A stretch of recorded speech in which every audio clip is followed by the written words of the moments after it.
Hey, Manson Polanski here. I recently picked up the Viwoods reader and was just going to share some thoughts on the device and my experience so far after just a couple of days. It's a nice device. It is a really nice feeling and looking device. Feels premium, and so I just thought maybe there were some people who would want to see a little bit more about it and learn a little bit more about it. This is the box it shipped in to me, and then of course this is the box that it was in. Very nice packaging, and I am struggling here because I'm trying to do everything with one hand because I am not a YouTuber. This is the little case that it came with on the top here. Not my favorite. I appreciate it being included in the box, but I am not using it on the device currently.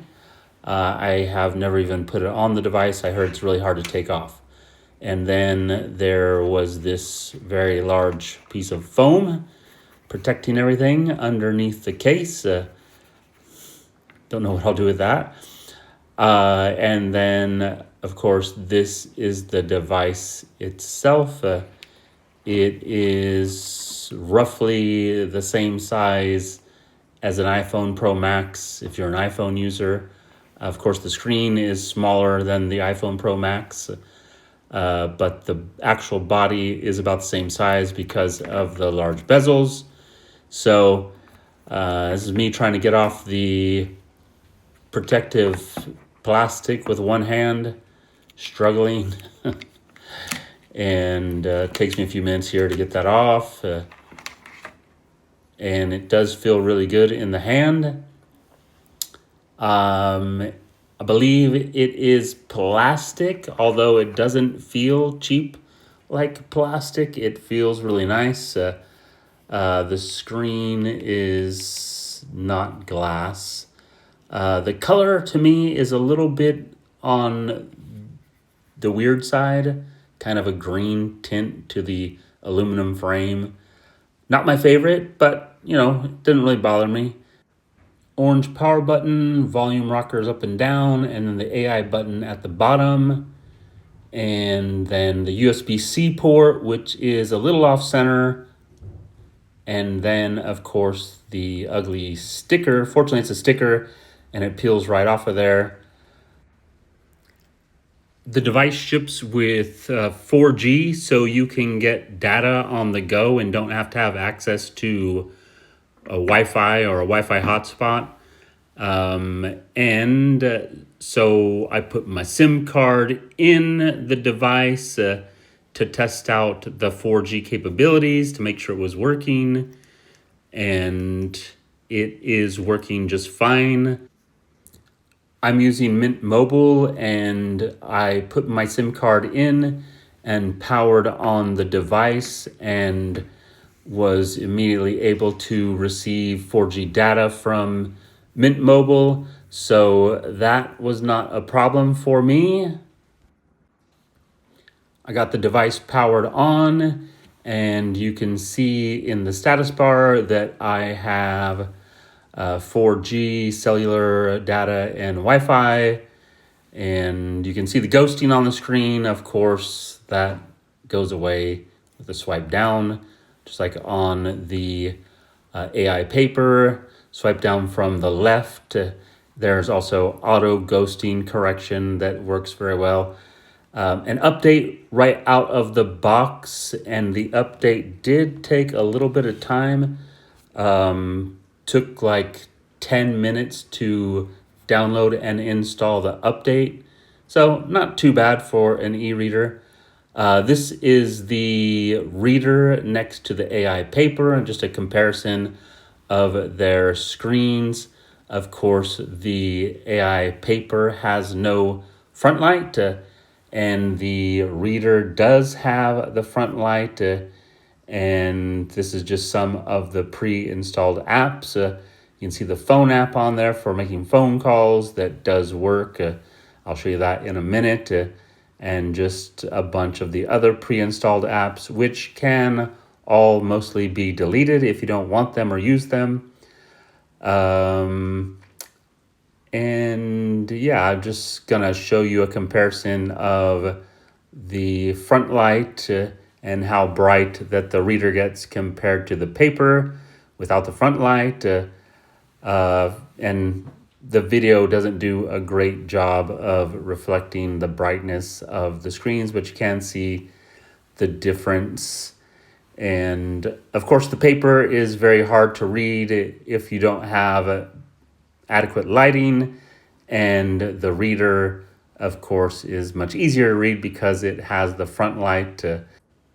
This is max brightness, and then I turn it down to minimum brightness here. And so that's what they looked like next to one another. And this is the floating screenshot button. I'm not a huge fan of it, and I turned that off in the settings here just because, to me, I don't like floating buttons on my screen. They get in the way of what I'm trying to do. So yeah, turn that off. You can turn that off if you don't like it. So you also can get access to the Google Play Store on the reader, the same way you get access to it on the AiPaper. It did not go as smoothly for me on the reader as it did on the paper. I had to turn it off, turn it on, clear data several times. It took me a long time to get it functioning properly. And this is just me peeling off the ugly sticker from the back of the device. And it looks much nicer without that on there.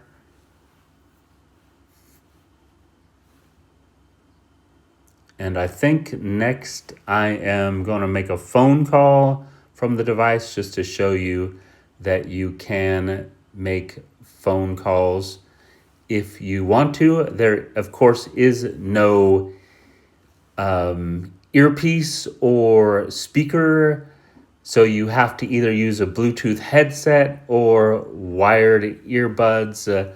I just plugged in my USB-C Apple earbuds and made a phone call to my wife from the device. Worked good, wasn't very long, but everything worked fine. And I sent some text messages. And the buttons on the device are very, very clicky. They are extremely clicky and easy to click and loud to click. You can advance pages in Kindle when you're reading with the volume up and volume down from the settings in the Kindle app. If you are in a room with someone and they're sleeping, the clicking is loud enough to probably be irritating. The AI button here on the bottom is also very, very easy to click. And anytime you click it by accident, it activates the AI, which covers the entire screen of what you're doing. It's really frustrating for me personally. I turned that function off. Viwoods does not make that easy to do, but I did find a way to turn the button off without disabling the AI. You go into AI, make sure it's running in the foreground. So when you go into the settings, it'll be running. And then you go into your settings, and then you go to general. And from general, you go into advanced settings, and then you select apps from there.